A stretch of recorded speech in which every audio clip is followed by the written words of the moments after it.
We 100% believe in the genetic evaluation of data and genomic evaluation. 100% use that data to prove sires move forward as fast as they can. On the back end, then, the feedback has to come.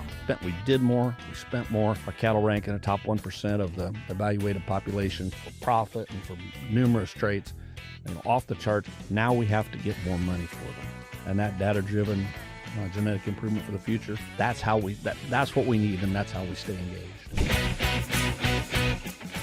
Welcome to the Future of Beef Show, produced in partnership with Drovers and Breeder. This is the #1 podcast for progressive ranchers and feeders looking to run smarter, more profitable, next-generation operations. I'm your host, Jim Johnson, from the Brands and Barbed Wire podcast, joined by Dr. Jessica Sperber, feedlot specialist at the University of Nebraska, and Ian Wheal, founder of Breeder, the cattle tech company helping producers raise, track, and trade high-performing cattle. What does genetic selection look like when it's truly built around commercial success? In this episode, we sit down with Marty Ropp to explore how data, technology, and collaboration are driving more profitable and predictable future for the U.S. beef herd. As a founder of Allied Genetic Resources, Marty Ropp is one of the most experienced and respected voices in genetic strategy across the U.S. beef industry. This episode is sponsored by Corteva Agriscience. When weeds and brush get in the way, you'll find the solution at rangeandpasture.com. Marty, welcome to the Future of Beef Show. Hi, Jim. You doing all right? Pretty good. I just had a nice sandwich. Relaxed. Do I look okay? You look good. Is anything in my teeth? No, you look good. You look good.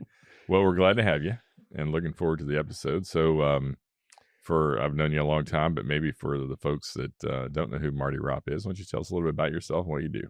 Where do you want me to start? Start at the beginning. Mizzou grad and went from there. Well, probably an important part of your story is probably how you grew up in the pig business, right? Yeah, grew up in the pig genetics business, such as it was, and spent a little time at Bethel College in Kansas, and on to K-State, and then University of Missouri for masters. So, and that was in pig genetics, back when pig genetics was a little bit like beef genetics, as far as who produced them and developed them and how those genetics affected the industry. Mm-hmm. So what did you do after that? 1998 came, and for those old enough that were in the pig business in 1998, they'll never forget 1998. But most of the folks that I worked with lost everything they did when pigs got to a nickel, and had an opportunity to move in the beef genetics business because of Dr. Jerry Lipsey that was at American Simmental. And he said, would you like to come work in the beef genetics business and take what you learned in the swine genetics business and apply it to what we do? And I said, I would love that opportunity. I loved it because I'm not interested in watching what happened in the pig business. Mm-hmm. And so you were at American Simmental for 12 years. 12 years. That's where you and I would have first met. Yep. And I left there in 2010 and started the Allied Genetics Research. I didn't even say it right. No, it's your own business. I lived in 2000. Allied Genetic Resources, and started that business in 2010, and moved home and been doing that ever since. Okay. So tell us about AGR. AGR was kind of an idea that I've been hatching for years, actually, since I was quite a young person, with the idea that genetics providers needed to do more than just what they were doing, which was making what they wanted to make and marketing them as the best genetics in the world. They needed to build closer relationships with their customers and ultimately become part of the food business, and part of the supply chain. And I actually started thinking about that when I was 13 or 14 years old, and finally, I think, learned enough and figured out enough what needed to happen that it was time to leave the breed association business and go on and do something else to maybe make the reality of a full service genetic provider, which has been talked about for 20 years.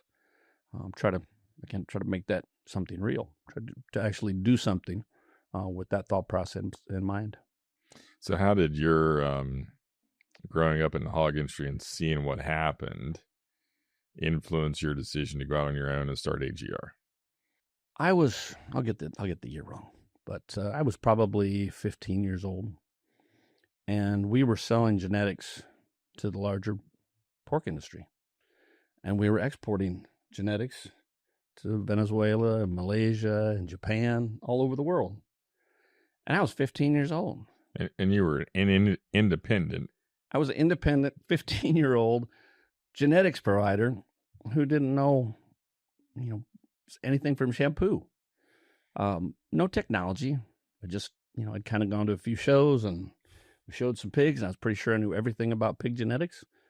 And one day I woke up and realized I don't know anything about pig genetics, and we're sending genetics all over the world.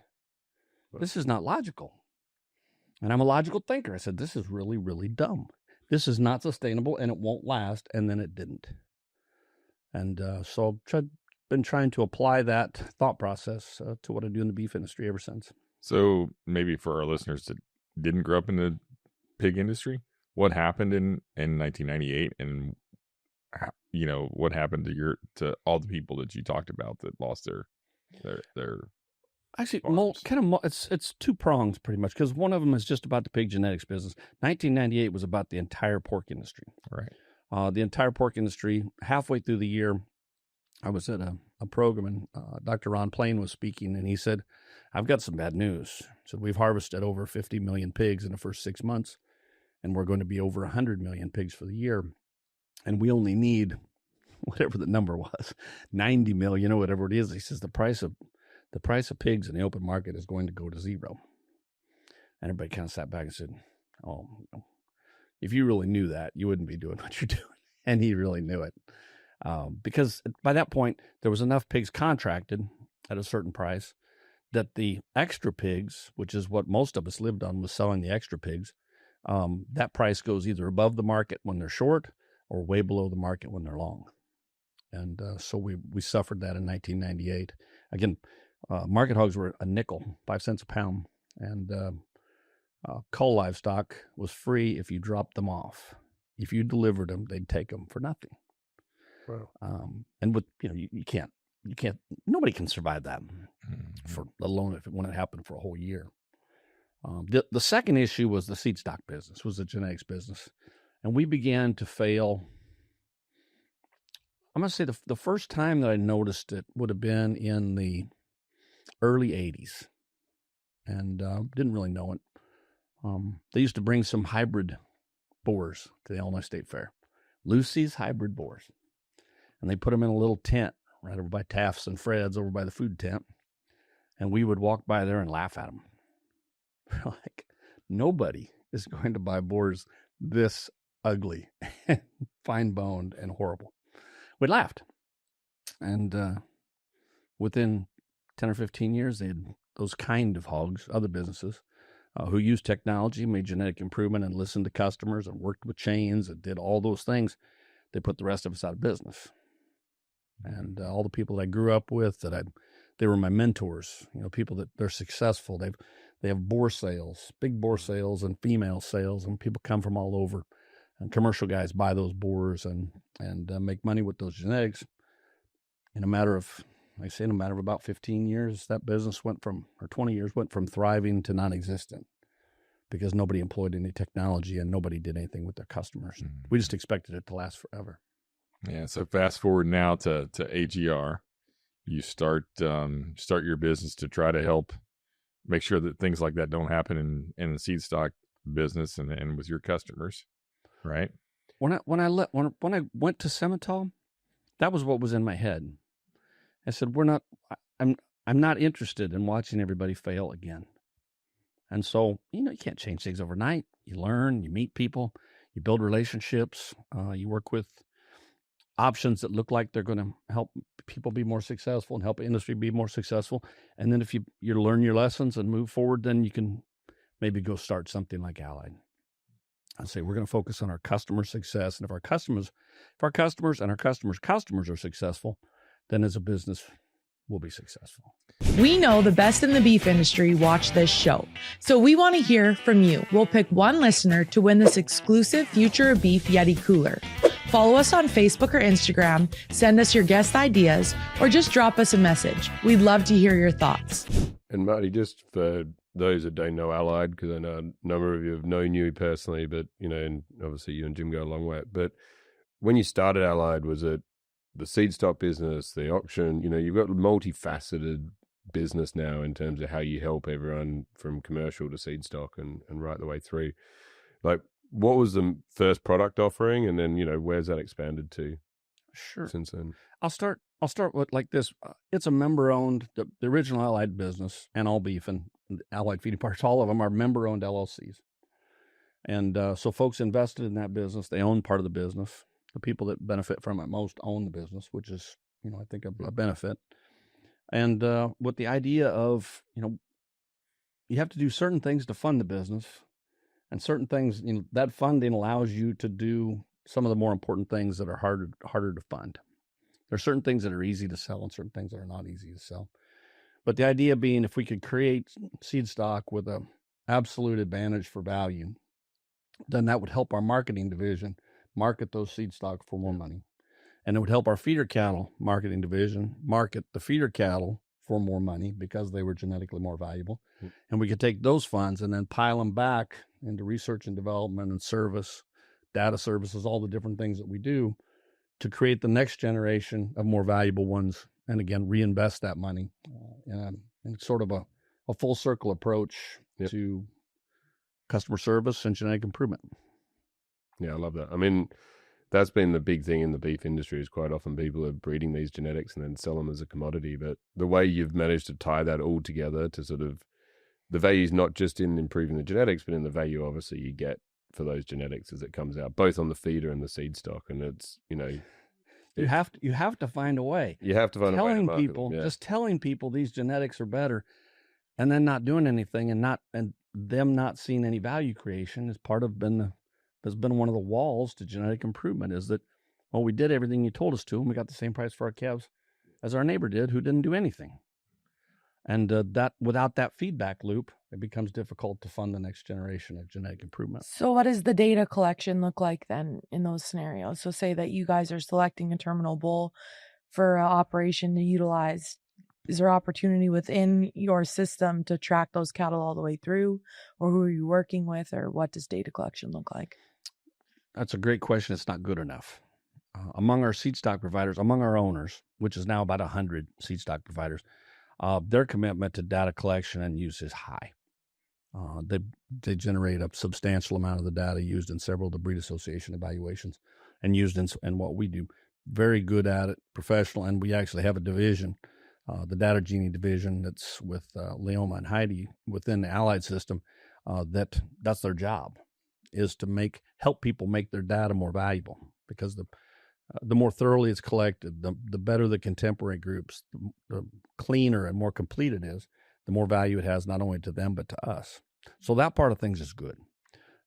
We do collect commercial data when it's available, but it's part of the reason I'm here talking to these folks is because we want to do a better job of that. We need more commercial data, particularly on the terminal side.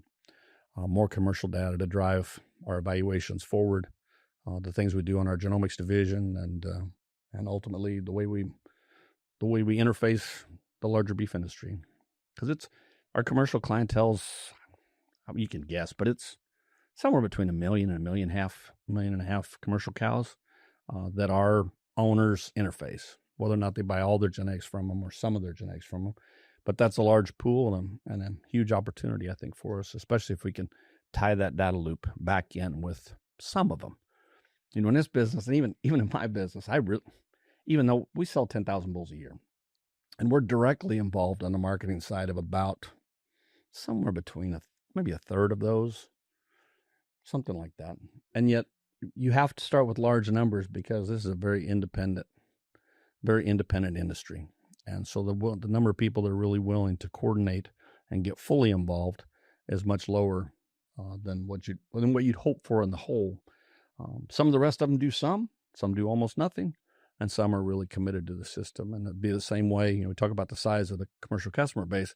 You could only hope to coordinate in the short term, maybe 10 or 20%, maybe, because the rest of them are still going to do what they've always done. There's opportunities. Somebody sold their cattle last year and made a living doing it, and they're not interested in that changing. Now, when you say, we talked about this at dinner last night, but when you say the data is valuable and the better data they collect is valuable, is someone going to come and pay for that data? Or like, I know you and I probably we agree on this, but, when you say that, what should a producer be thinking when someone says your data is valuable? Well, first of all, the data is necessary and valuable. But again, if you can't feed that into a system, into a system that pays for improvement down chain, then that data is only valuable from a cost reduction, studying your ability to evaluate your enterprise and your cost reduction, and not really from an industry participation standpoint. So we talk a lot about data. Well, I've got a lot of carcass data. Well, did your customers get any more for their feeder calves last year? I don't know. Mm-hmm. Yeah. So was it valuable or was it not valuable? Down chain is, we've seen what the difference, in carcass cutouts from a value standpoint in marbling. We've made tremendous progress in that. But the average commercial cattle person that you talk to has not been paid for that improvement. Some within systems, and again, that's what we're working on, is a system, so that ultimately you'll do what you're paid to do. And that's what we've noticed is like, it's not about the data, it's the insight it can deliver you to drive change, or the insight your customer can get to pay more for those cattle and be able to do it better. And I think, I do worry sometimes with data is like, it's valuable, so someone should pay me for my data. But it's never, I've never seen that happen. It never will happen as far as I'm concerned. It's like, this is about how you use it to run your own business. Yeah. So. You're going to have to find a way. You're going to have to find a way to create value with that data. And we were just talking about it a few minutes ago, but data is also has a shelf life.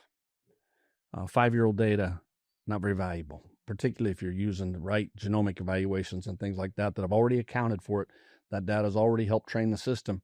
Only the new data is valuable. So it's not something you lock up in a safe and say, well, I've got all that data back in that safe. That does not create any value. Yeah, I remember having a conversation with a purebred guy, and they wanted to sell all their data. Wanted to have a value to it. And I said, look, the best thing you can do is plug that data into a system that rewards your customers and your book and your bull suppliers, right? In adding value to their calves, right? If you have a system that adds value to the calves, your data and the price of your bulls will go up, and that data has a much greater value there, yes, than it ever would just selling it to a company, yes. Right? And so I think that's, within what you do and what your company does is helps your owners do things that they either can't afford to do or don't have the time to do, right? Add value to what they're doing. And the other thing I think I'd like to say is we have price discovery on the seed stock side. There are bulls that bring more than other bulls, for reasons that are genetic merit or whatever that is. And right? groups and populations of bulls too. Right. Yes. And then we have price discovery on the fat side, grid pricing and everything else. So animals are worth more. But we sell a lot of feeder calves for about the same price. Yeah. And it's like that is going to change. That is going to change. It's got to. Why invest in the genetics? And right. I didn't want to get into this, but I'm going to get into it anyway. That's because that's what I do. It didn't take Jim long. That's what I do. I know where to plug those. So if you believe in the fact that all animals have a value, and if you believe that based on the price of food, of fuel and feed and price of meat and the price of labor, price of everything, that a 700-pound steer, all the 700-pound steers in the United States are worth this, or have an average price of this much, whatever that is. Right now, it's a lot. Right now, maybe it's $2,200. I don't know. This podcast hopefully will be dated. Next year will be $3,200. I doubt that, but so they have a value. It's $2,200. Some of them are worth $3,000. And some of them are worth less than, well, some of them are worth, the ones that aren't going to make it are worth $0. But some of them maybe are worth $1,200. Yeah. So, and I think that's probably out of line, probably $400 plus or minus on the extremes. Now, our marketing systems work on commission, which means the more that you sell, the more commission that you get, and the happier your Christmas is for you and your family. So if I found animals that really were, absolutely worth $100 more an animal, which is very possible, as a group, that's 700 pounds. That's a $15 premium. Yeah. So if you believe in the fundamentals, which the system does, whether or not we think so or not, every group of animals that brings $15 over average means that another group of animals has to bring $15 under.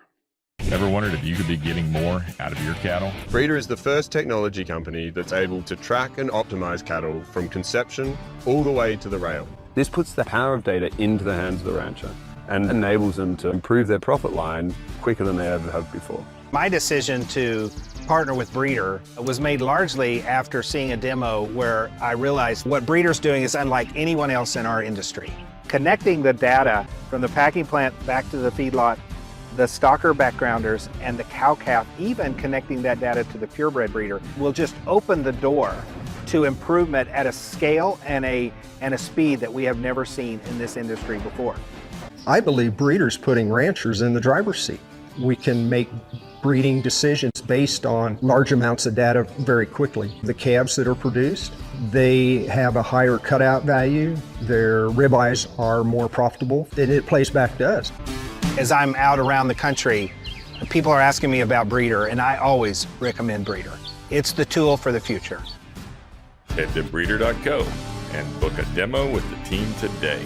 And when you're trying to keep customers, which we are trying to keep customers, the ones that we sold them for $15 over the market, are we going to get to keep them as a customer?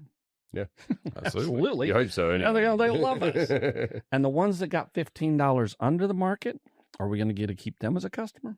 They're going to go shopping. No chance in the world. And so now I only got half the commission that I got last year because I only sold half as many calves that day. So the system is set up. I'm going to say it on camera. The system is set up to sell the bottom end, to buffer the pain of selling the bottom end. The system is not based on trying to maximize the top end. And I don't like that. I've never liked it. I don't get to make those decisions unless you own them farther down chain. And the farther down chain you own them, the less that matters. Well, and the more premiums matter. And we've seen guys who have paid the $10, $15 extra, and they've made more money on those cattle, even though they've paid than they made on the ones they bought at market or just over. Yes. But again, fundamentally, that's how the system works. Fundamentally, they're all worth this much on the average based on all the factors in the world that you guys with big data systems can figure out, and I can't. And so some of them are worth more, some of them are worth less. But for every one that brings more, another one's got to bring less. And if they don't bring less, then these can't bring more. And that's an issue. So if you really have cattle that ultimately have a tremendous amount of value, the longer you own them, the better off you are. Or whoever purchased them, the better off they are. It's interesting, and you did say it, but I'm gonna take some heat from my friends. It's all good. I think that's right. I mean, it's a system that we've all sort of known has issues, and a lot of us would love to see it evolve. And I think there are opportunities for it to do that, right? And I think you see it. I mean, you see it. Absolutely. More data, more information about the animals, more logos stuck on the bottom. They're creating more premium, but at the same time, the ones that below average, once they get to a certain point, someone else is going to be involved in those. Yeah, and then there's an element of like, how do you bring up the bottom end? Like, how do you help people who are in that situation where they did get $15 less, and how do you make sure next year they're getting market or above the market, and help them with that learning curve? That's all of our jobs. Yeah, that's all of our jobs. So, and it's I think taking it back though to pigs. I mean, people could hear this and be like, okay, well, you're going to go down this line. The only way I'm going to get more is I'm in a vertical supply chain. How do we not? None of us want to end up like where the pig industry ended up. We want to keep the independence. We all want to have individual producers going through that chain. How do we help stop that happen, but still, produce the best beef that we could produce? I think, first of all, it starts like everything starts. It starts in the genetics business. And we did not have professional genetics providers. We had nice people that raised a nice hog. And because they were the best, instantly, because they were the best managers and the best caretakers, everybody wanted their pigs to look like their pigs. And so they went and bought pigs from them. Cattle was no different. Whoever had the most beautiful cattle in the neighborhood, the neighbors stopped in and bought them, and pretty soon they became a seed stock provider. Whether they were genetically better or not, that's just how the system worked. And in the pig genetics business, there was no mechanism to use data, genetic improvement. The timing wasn't good, wasn't right for genomics and things like that. But we refused to use data, almost refused, because we knew what a good pig looked like. Now, sometimes that many was big, sometimes that many was small. Sometimes many had long ears, sometimes many had short ears. Sometimes many had big feet, little feet, big tails, little tails. Silliness. We selected them on silliness and called ourselves genetics providers for the pork industry. Literally all based on conversations in a barn. So, Marty, what would be, for like genetics companies, what would be the signals that help you as genetics providers decide these are the bulls that we need to go after? These are the ones that we need to have at the studs. Where are the signals coming from? First of all, we 100% believe in the genetic evaluation of data and genomic evaluation. 100%. Essentially 100% of our members use that on every animal that they have to do genomic work on them, collect all the data on them, use that data to prove sires, move forward as fast as they can. More of them, the highest percentage of them now use our genomic work with Dr. Saatchi and Dr. Tate to make precision matings to try to speed up the rate of genetic improvement. So we're working very hard on that end.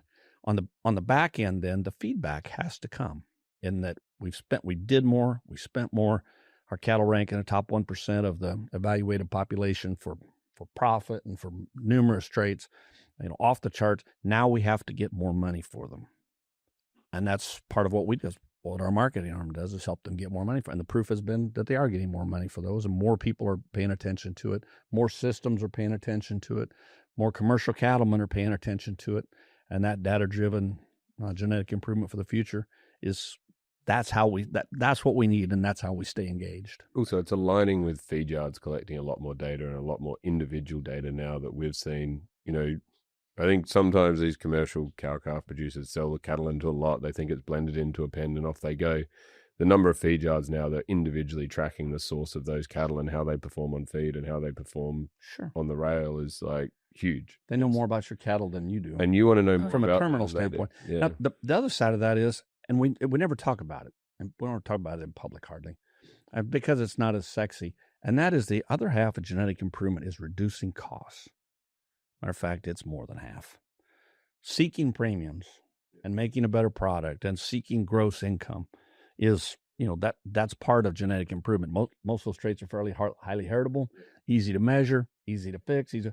But the other side of things, are we doing enough at the ranch level to help ranchers reduce costs so that when prices don't come up, they can still remain profitable or be more profitable? And so that feedback loop is not closed. You're doing a nice job, and lots of organizations do a nice job of the feedback loop on the terminal end. They're partial budgets. Feedlot budgets are partial budgets. They're easy to keep track of. Cowherd profitability budgets are not partial budgets, and they are. That's assuming you got one. They are yes, they're challenged, but we measure those traits. We do as much as we can, but finding ways to get return information to do a better job of that's really important too. We don't talk about it's. And I've written articles about it, but we can't even sell maternal traits because the marketing line is buy my bulls, and 10 years from now you're going to be deliriously happy. 10 years? I don't even know if I'm going to be in the business in 10 years. You'll be so happy with the daughters of these bulls 10 years from now when the daughters are 4 to 8 years old. You're going to be tickled. Versus, I'm going to sell you this bull and your calves are going to be 20 pounds heavier next year.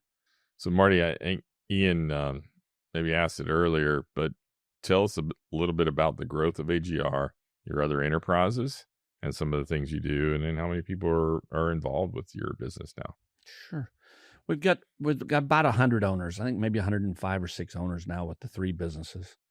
The original Allied business is the service business. And our genomics division, feeder calf marketing division, semen company, data division.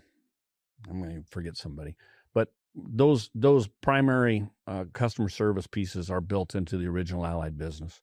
The customers would sell, our owner customers would sell about 10,000 bulls a year, maybe closer to 11 now, but somewhere in that ballpark. That's the core business. It's 15 years old, and it was a new concept when it started. Now it seems old hat to me almost. We keep adding things, but there's 11 employees total, I believe, with myself, if I count everybody right. And everybody's division, even though they have certain things that they do, all the divisions work together. Because when one division's stronger, it makes the other division stronger. The marketing management division, I forgot about those guys. The marketing management, and they do sale management and marketing management, old school services that have been done for years and years, but they sell a product that's better, and that makes their life easier and better, and makes their customers more successful. There's nothing greater than seeing your cattle grazing on lush green pasture. Oh yeah, and nothing ruins that view like weeds and brush soaking up all the moisture and nutrients. Regardless of precipitation, we have to take care of our pastures. It doesn't rain grass. The passion for cattle ranching starts early. So should the protection. Let's keep our pastures in good hands with Corteva Agriscience. To learn more, visit rangeandpasture.com. The second business was all beef, and it too is a member-owned business, a partial subset of the originals plus new members, and that's a genetics ownership business. With their goal of being, if we need access to the best genetics in the world, evaluated by third party, evaluated through our genomics division, from in a marketable kind of a package with all the bells and whistles, and we need access. Those bulls cannot be closed up in semen packages and can only be used by this system or only used by that system. We need access to those animals. And so this business owns those animals. And we've got about 60 or 70 stud bulls and about 40 donor cows. And those cows and sires feed not only the all beef system, but they also help feed the Allied system and always pushing for the next generation to move ahead faster and faster and faster. So that's the second one. And then we start Allied Feeding Partners, which is a small cattle feeding business. Feed 1,000, 1,200 animals a year. Customer service, we purchase them from our customers, do benchmarking, helps us with downstream relationships, helps us do price support for those cattle that can have more genetic value. And so that part of the business has been that's been an eye-opener for me. And for some of our folks, we'd love to triple the size of that business. You know how it is, though. It's just about how much capital. Yeah, I mean, we did the same. This year, I wish I had 1 million cattle on feed. Yeah, I know. Just not buying them right now. No, bought them last 7-8 months ago, and that were because things. You'd be wearing that Hawaiian shirt you had on last night all the time in Hawaii. That's right. Yeah, not in Texas. That would be the only difference. Was I'd be wearing my Hawaiian shirt in Hawaii. But no, that business has been really good. Clint Berry is the managing partner of that business, and I'm managing partner of the other two. And again, our staff, fabulous staff.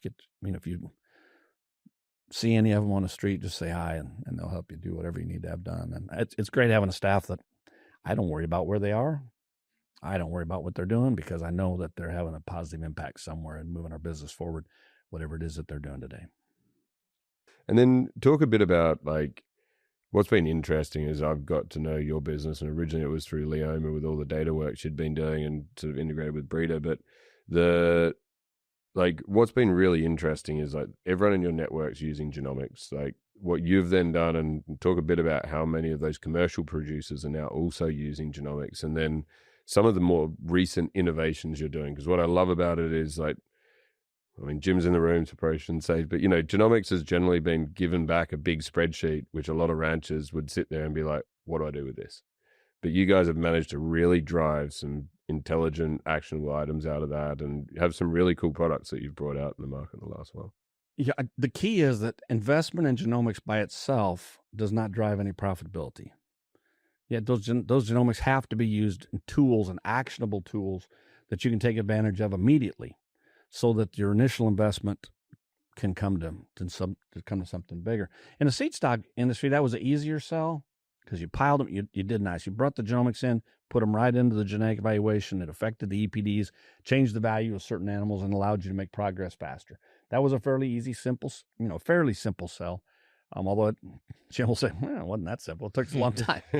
But once that became the standard, now, even though there are some producers that don't use genomics, and I don't even know where the planet they live on, but there are. Everybody else, that's become the standard. And one of the most beautiful thing about genomics is the more that you use them, the better the evaluation gets. It's hard. It's almost hard to fathom. Well, you mean the genomic evaluation for EPDs now is better than it was 5 years ago? Light years better. And 5 years from now, it'll be better than it is today. It learns. And they're like, oh, I didn't realize. Because some of the first genomic evaluations weren't they're like, people are like, what? That didn't.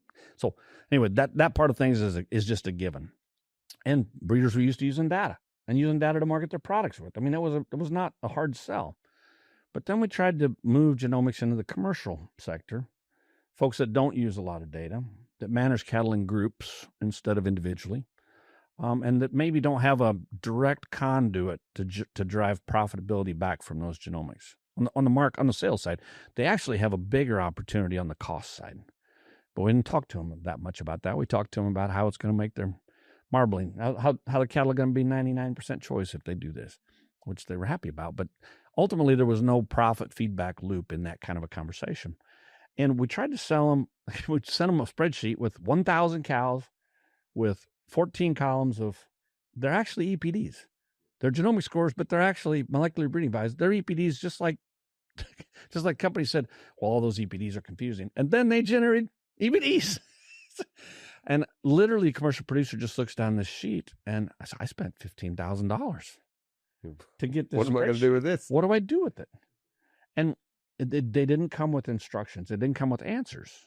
It came with data. Valuable data. I'm not going to argue that's valuable data. But if you don't have some way to use that to make decisions that's simple, then you won't get value for it. And since they don't manage cows individually, their ability to squeeze value out of it with individual data was tougher. So we've created our most recent product, the Right Bull product, takes a group of females and genomically combines them, essentially makes a composite female. Says if all the females in that mob were one cow, this is what she'd be like. This is where she's weak. This is where she's strong. And knowing that, we can go into a group of bulls where we have the genomics and evaluation and rank those bulls for that particular customer as to these are the bulls you should consider buying and these are the bulls you should not consider buying. These are just going to add to your issues. These are going to solve problems. And depending on the decisions you've made in the past and depending on what your goals are, which we go through their goals as well, it might be lot 1 and it might be lot 121. It might be the best bull for them. And it's going to be different in different herds. And it allows them to manage cows in groups and purchase the seed stock they need to purchase. So seed stock provider provides the genomic information on the bulls. We help the commercial producer either genotype all the cows or a 25% subset of the commercial cows, either by mob or by herd. If they want to do their heifers separately, a lot of times we focus on the young cows because the genomics have 6 or 8 or 10 years of value versus the old cows where the genomics only have a year or 2 of value. And move forward. They walk in the bull sale with a list of bulls, of 20 bulls that they should look at. And 20 bulls or 40 bulls they should never look at. How many times they buy the ones on the list they didn't look? No. Almost, I mean, literally, it's not that big. Not that big a set. Maybe only 20, 25 commercial herds because we've been beta testing this for about a year. They buy one of the top 10 bulls on the list almost every time. In that scenario, then, does it give a recommendation of if you bought that bull, now you're going to mate it to this cow, and you should keep a heifer from her? Or because it's just the general genome of the herd, how do you decide replacement heifers then? So we can do 2 things. And with some of the herds we've already moved into this status. And that is we've now separated if they're capable of doing this, we'll separate the herd into a terminal herd and a maternal herd. And the terminal herd will get different recommendations of bulls than the maternal herd. And even though you could go out there with genomics and find some nice replacement heifers because of how genes segregate and come back and forth, it's low probability of finding replacements in that herd and a high probability of finding the maternal herd, because we're also going to breed those to what we call G+ bulls, maternal-oriented bulls, that match those cows. And over time, there will be more, and it'll be easier and easier to keep replacement heifers out of the maternal herd with making those decisions. And the terminal herd, it's just like, don't look at them. They're like poisonous fruit. But there's some big stout heifers in there. I know. And they belong in a feed yard. That's where they're going.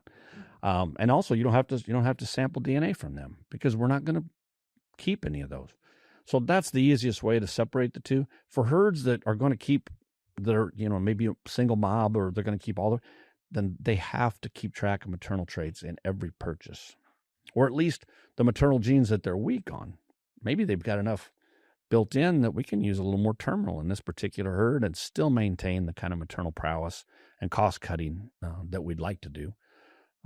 The other things I didn't mention, the other things is the program is built to evaluate the genomic inbreeding, not the pedigree inbreeding, but the genomic inbreeding, and keep negative pressure on that, especially for commercial herds, is crucial, especially if they've been buying their bulls from the same provider forever. They need to evaluate, say, these bulls are, even though you're buying them from the same source, these bulls give you enough genetic diversity where you can do some things. And then the results will be a calf crop that's more like what you want, and the uniformity difference is easy. So if I'm a 70-head commercial cow-calf guy listening to this right now, they would need to get all of their females on the operation genetically tested. They could, or like I said, we could sample them. We could do 25 of them.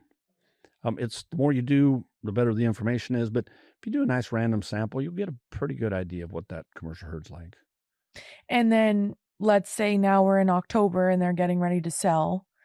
What would be the signals for them that they had that doing all of this and selecting bulls in this way, right? We're 2 years down the road now after their genetic analysis.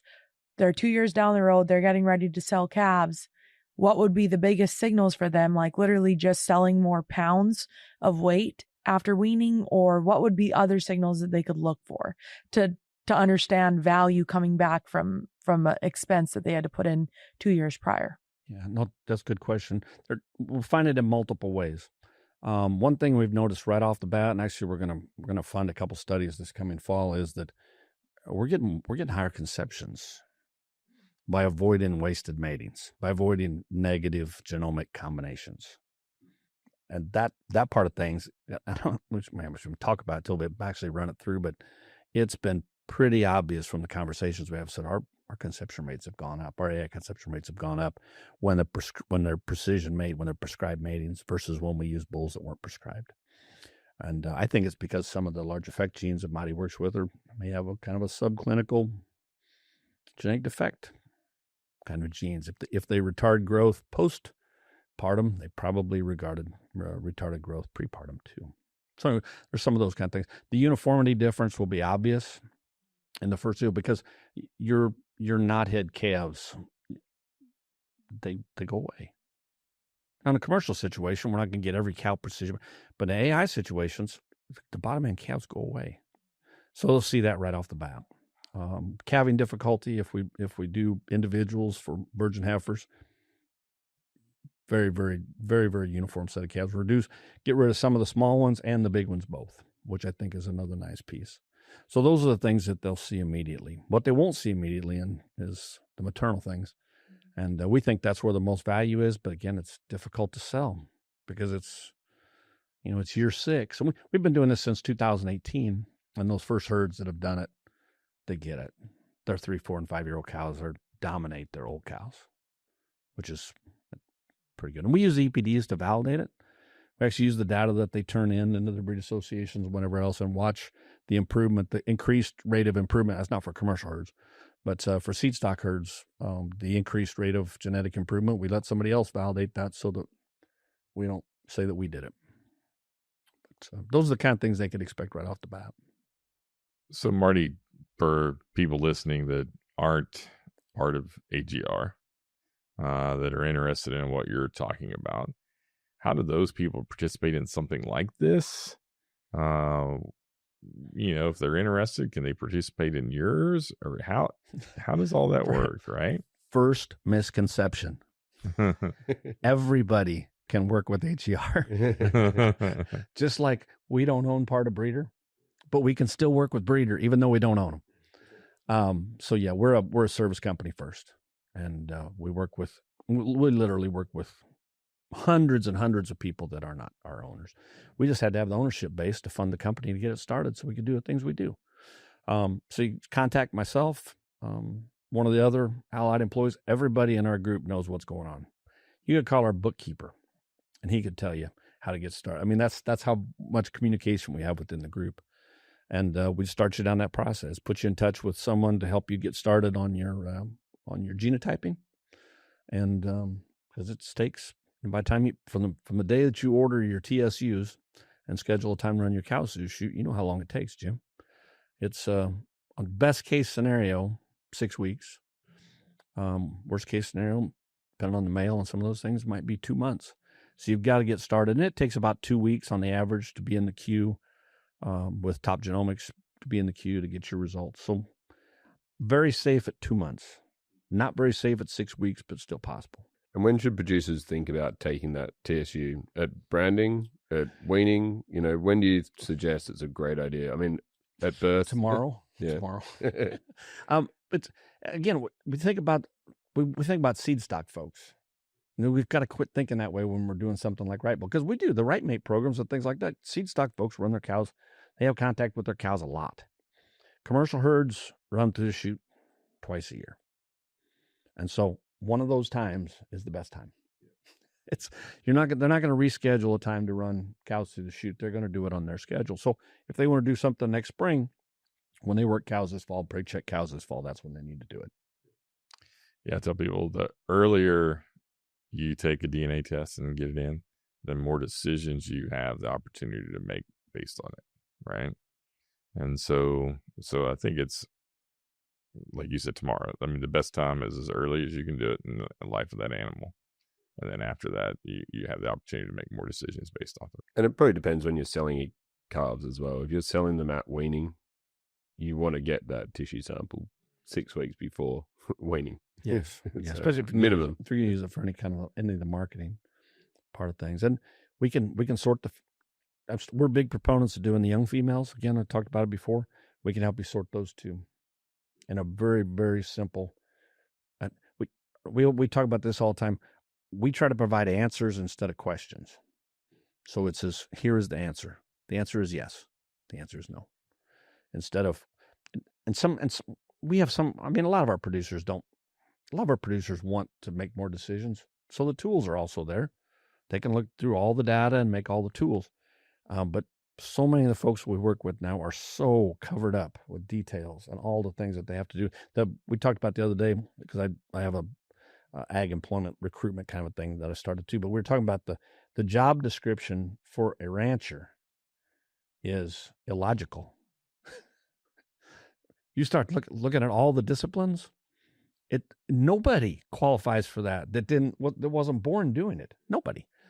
And so we take one thing off your plate. We'll give you a yes or a no here.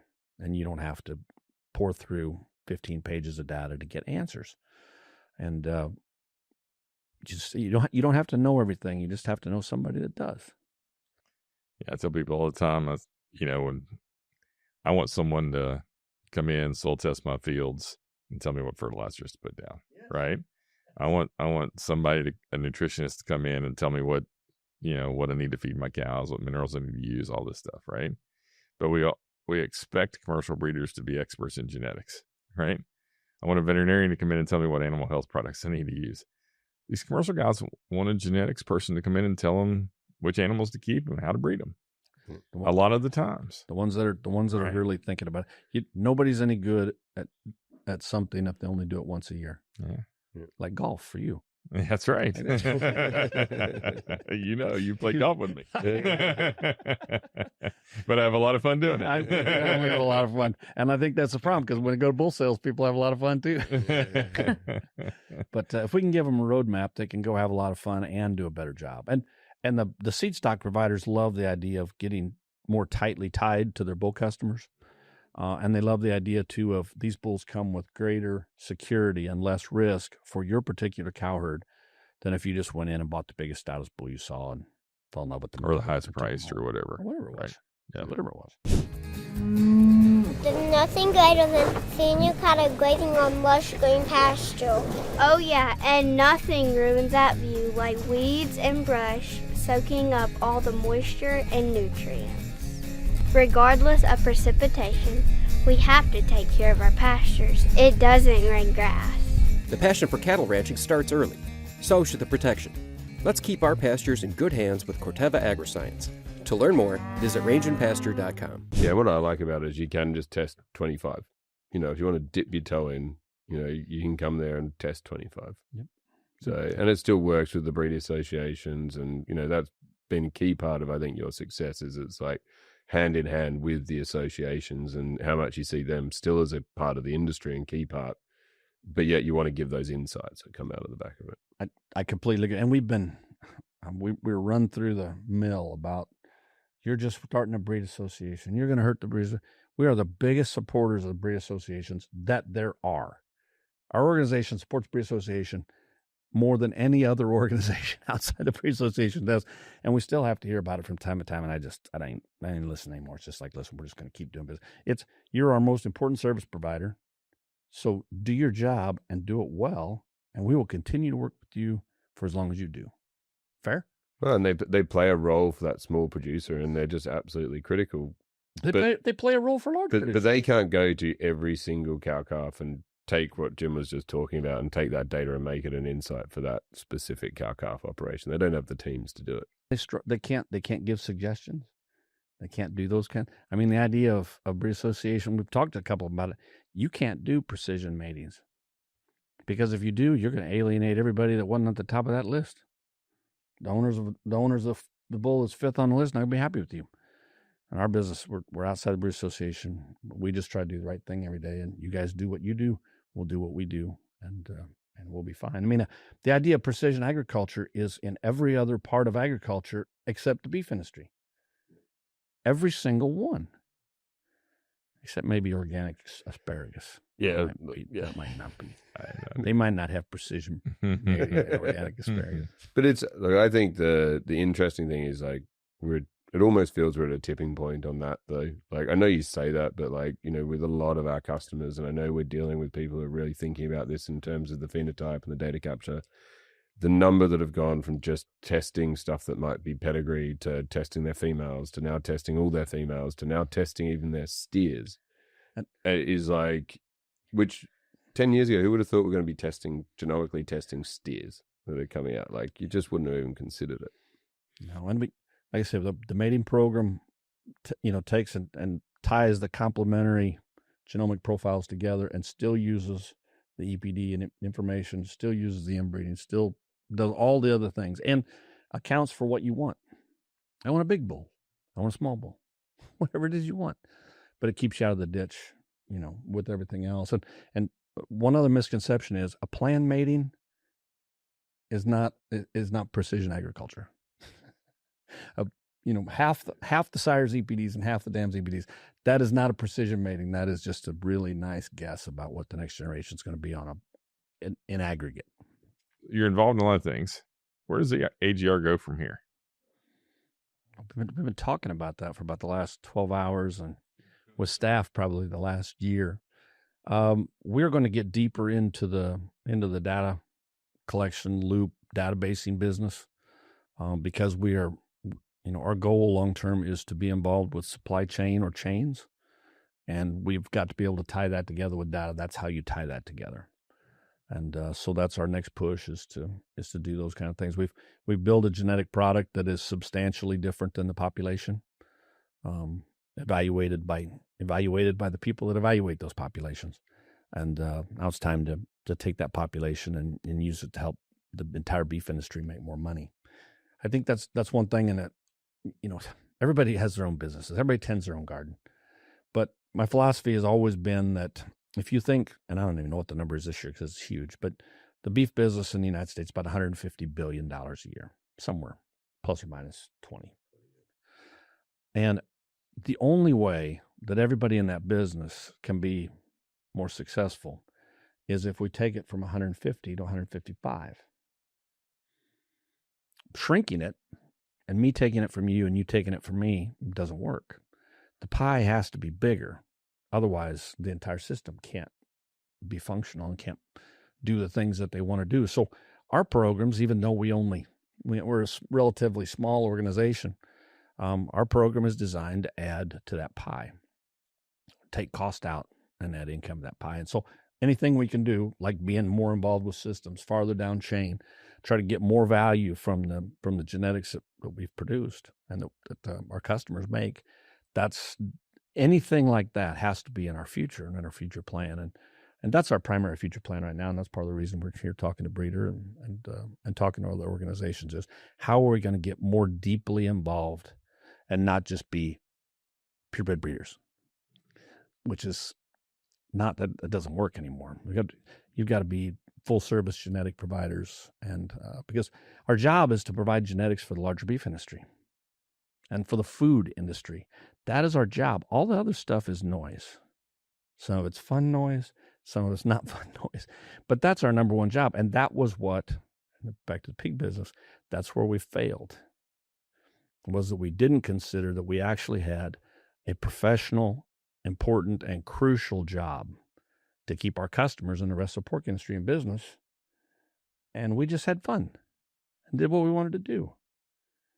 And that was a fatal flaw, and not interested in having that happen again. More than that, it's like, you had those mongrel pigs or the crossbreds that you were talking about, which there was a few big people that ended up building up that who had the... This is how old I am. The first time that we crossbred pigs at my house, people wondered what we were doing. Yeah. That's how old I am. I mean, it's hard to believe, but it's just like, you're a Chester white breeder. What are you doing with those blue butts? Yeah. No, I said, I don't know, but they're wiping up the floor of our purebred pigs are growing twice as fast and doing everything else right. And you may even get a chance to visit about crossbreeding, things like that, which is the number one technology we take advantage of that doesn't cost us anything. And but that's how long I've been fiddling and farting around in this thing, is that I remember when our neighbors didn't like the fact we crossbred a hog. Now they're all that way. Yeah. Well, it's sure nice to come full circle in the conversation back to the hog business. And like I said, we appreciate you joining us on the Future Beef Show, and I look forward to seeing you down the road sometime. We'll see how it goes. Thanks, everybody. Thank you, man. Thank you. Stay tuned. It's time for Ian, Jess, and I to go behind the beef. So enjoyed that one. It's always good to bring Marty in and have a conversation. He's really thinking about things and thinking about the beef industry and what it looks like to improve it.